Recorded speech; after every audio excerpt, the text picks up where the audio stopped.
Baik sahabat, Perang Dingin adalah periode ketegangan geopolitik antara blok Barat dan blok Timur. Blok Barat yang ada Amerika Serikat dan sekutunya, dan blok Timur ada Uni Soviet dan sekutunya. Perang Dingin terjadi setelah Perang Dunia Kedua. Sebelum Perang Dunia Kedua, negara seperti Jerman, Inggris, Prancis pengaruhnya bisa dikatakan besar atau masih kuat. Dia masih menjadi negara adidaya. Tetapi ketika Perang Dunia telah berakhir, tepatnya ketika Perang Dingin, negara-negara tersebut tidak lagi menjadi negara besar atau negara adidaya. Amerika Serikat dan Uni Soviet lah yang menjadi negara besar. Tidak besar secara geografis saja, melainkan besar secara geopolitik dan geoekonominya, atau biasa disebut dengan negara adidaya yang memiliki pengaruh kuat di dunia, baik dari segi ekonomi sampai militer.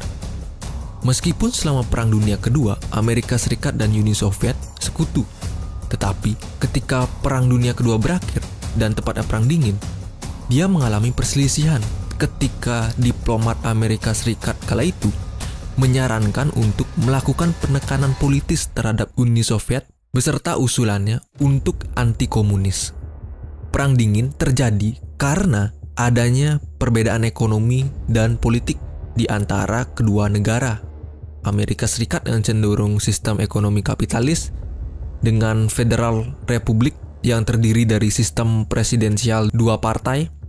Di sisi lain, Uni Soviet menganut sistem politik Marxisme-Leninisme yang menanamkan rezim totalitarian yang dipimpin oleh komite kecil. Intinya, perang ini perang ideologi dan geopolitik untuk mendapatkan pengaruh di dunia. Akibat perselisihan ini, kondisi dunia terpecah menjadi dua kubu, yang tadi saya sebutkan, blok Timur dan blok Barat. Kubu Timur terdiri atas Uni Soviet beserta negara satelit komunis di kawasan Eropa Timur sekarang, dan kubu Barat Amerika Serikat dengan negara Eropa Barat. Perang Dingin diistilahkan karena perang ini tidak konflik bersenjata secara langsung, tetapi kedua negara besar seperti Amerika Serikat dan Uni Soviet mendukung adanya konflik regional dengan memberi bantuan kepada negara sekutunya. Jadi, di sini akan dibahas tiga hal. Yang pertama, perang proksi dan nuklir. Yang kedua, perang ekonomi. Yang ketiga, runtuhnya komunis di Uni Soviet. Dari yang pertama, perang proksi dan nuklir. Konflik regional merupakan hasil dari proxy war, seperti perang Vietnam, Korea, Tiongkok. Perang tersebut terjadi karena adanya dukungan dari salah satu pihak dan pihak satu lagi ikut. Contohnya, Vietnam Utara didukung komunis dan Vietnam Selatan didukung Amerika Serikat yang kapitalis. Mereka saling memberikan bantuan kepada kelompok yang didukung, seperti Amerika Serikat ke Vietnam Selatan karena mendukung demokrasi, dan sebaliknya Vietnam Utara didukung oleh Uni Soviet dan Tiongkok dikarenakan dia komunis. Perang proksi ini mengorbankan negara lain untuk dijadikan medan tempur. Tadi masuk ke proxy war, sekarang masuk ke perang nuklir. Krisis misil Kuba hampir saja menjadikan dunia mengalami perang nuklir. Selama periode Perang Dingin, Amerika Serikat dan Uni Soviet melakukan pengembangan nuklir. Serangan nuklir hampir saja terjadi karena Amerika Serikat diketahui mensponsori serangan Teluk Babi pada bulan September tahun 1962, tetapi gagal. Presiden Nikita Khrushchev kala itu, yaitu Presiden Uni Soviet, memperingati Amerika Serikat bahwa penyerangan ke Kuba satu kali lagi berarti peringatan perang. Itu ultimatum dari Uni Soviet ketika itu. Dan itu membuat banyak negara dan masyarakat menanggapi isu ini.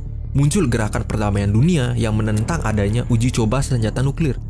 Gerakan ini mulai berkembang pesat pada tahun 1950 sampai 1980 dengan banyaknya demonstrasi aktivis non-parlemen yang menentang adanya perang dan menuntut dibahas pelucutan senjata nuklir. 2. Perang ekonomi.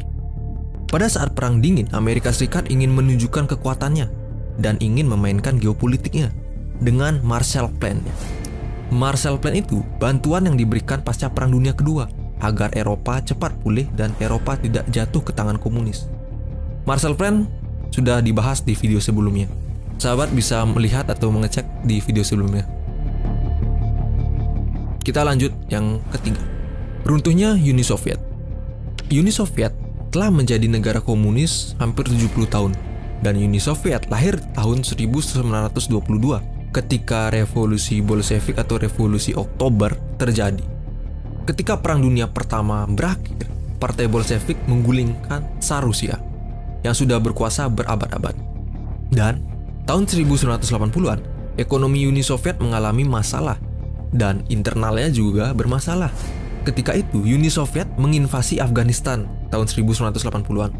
Melihat kondisi itu, pemimpin presiden kala itu, Mikhail Gorbachev, ingin membuat Uni Soviet lebih demokrasi dan lebih terbuka. Yang programnya bernama Glasnost dan Perestroika. Glasnost dibuat untuk mengurangi korupsi yang dilakukan pemerintah pada saat itu. Dan ketika itu juga terjadi kebebasan pers. Perestroika itu untuk mereformasi birokrasi dan ekonomi Uni Soviet. Gerakan ini dianggap kebijakan demokrasi yang memberikan otonomi daerah. Gerakan ini ingin berusaha membuat Uni Soviet setara dengan negara kapitalis lainnya. Dan hal tersebut membuat lebih banyak oposisi pemerintah dan terjadi pecah belah. Bayangkan, Uni Soviet yang sebelumnya negaranya tertutup, yang dimana kebebasan pers jarang terjadi gitu, atau mustahil kebebasan pers itu. Tapi ketika ada program Glasnost dan Perestroika ini, terjadi demokrasi dan keterbukaan, terjadi kebebasan pers. Maka di sana munculnya demonstran dan oposisi, dan terjadi pecah belah, dan Uni Soviet runtuh. Penerusnya Rusia saat ini. Dan ada 15 negara pecahan Uni Soviet. Uni Soviet runtuh tahun 1991 tanggal 25 Desember. Penutup. Sekian informasi yang dapat disampaikan, semoga bermanfaat. Apa pelajaran yang kita dapat dari video kali ini? Jika sahabat ingin berkomentar, silahkan di kolom komentar. Menurut sahabat, bagaimana?